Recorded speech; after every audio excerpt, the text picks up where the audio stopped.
अहिल्यानगर शहरात अवैधरित्या gas refilling करणाऱ्या आरोपींकडून 1,17,500 रुपये किमतीच्या मुद्देमालासह जेरबंद. स्थानिक गुन्हा शाखा अहिल्यानगरची कारवाई.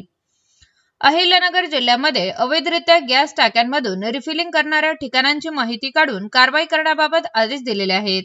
सदर आदेशानुसार स्थानिक गुन्हा शाखेचे पोलीस निरीक्षक श्री किरण कुमार कबाडी यांच्या नेतृत्वाखाली स्थानिक गुन्हा शाखेतील पोलीस उपनिरीक्षक अनंत सालगुडे, पोलीस अंमलदार सुनील पवार, शाहिद शेख, गणेश धोत्रे यांचे पथक तयार करून सदर पथकास अहिल्यानगर शहरामध्ये माहिती काढून कारवाई करण्याबाबत सूचना व मार्गदर्शन करून पथकास रवाना करण्यात आले. वर नमूद पथक स्थानिक गुन्हा शाखा अहिल्यानगर शहरामध्ये पेट्रोलिंग करत असताना पथकास अहिल्यानगर शहरातील जुनी महानगरपालिका जवळील बेग पटांगण हाऊसिंग हॉस्पिटलच्या समोरील शेडच्या आडोशाला घरगुती गॅस टाक्यांमधून वाहनांमध्ये रिफिलिंग करत असल्याची माहिती मिळाली.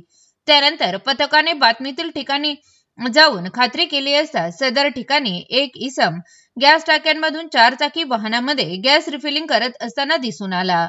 त्याला ताब्यात घेऊन त्याचे नाव गाव विचारले असता त्यांनी त्याचे नाव अरविंद वसंत वाघमारे असे असल्याचे सांगितले.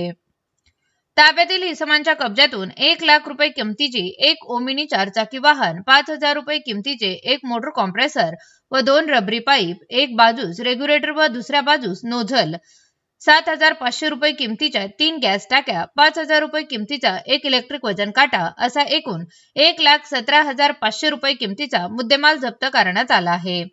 ताब्यात घेतलेल्या आरोपींनी शासनाच्या कोणत्याही प्रकारचा परवाना न घेता HP गॅस कंपनीच्या घरगुती व व्यावसायिक वापराच्या गॅस टाक्यांमधून 4 चाकी वाहनामध्ये रिफिलिंग करताना ज्वलनशील पदार्थाबाबत पुरेशी काळजी न घेता स्वतःचे व इतरांच्या जीवितास धोका होईल अशा पद्धतीने ठेवून विक्री करण्याच्या उद्देशाने आपल्या कब्जात बाळगून आल्याने आरोपी विरुद्ध कोतवाली पोलीस स्टेशन येथे 121/2026 भारतीय न्याय संहिता 125, 287, 288 सह जीवनावश्यक वस्तू कायदा कलम 3(7) प्रमाणे गुन्हा दाखल करण्यात आला आहे. पुढील तपास कोतवाली पोलीस स्टेशन करत आहे.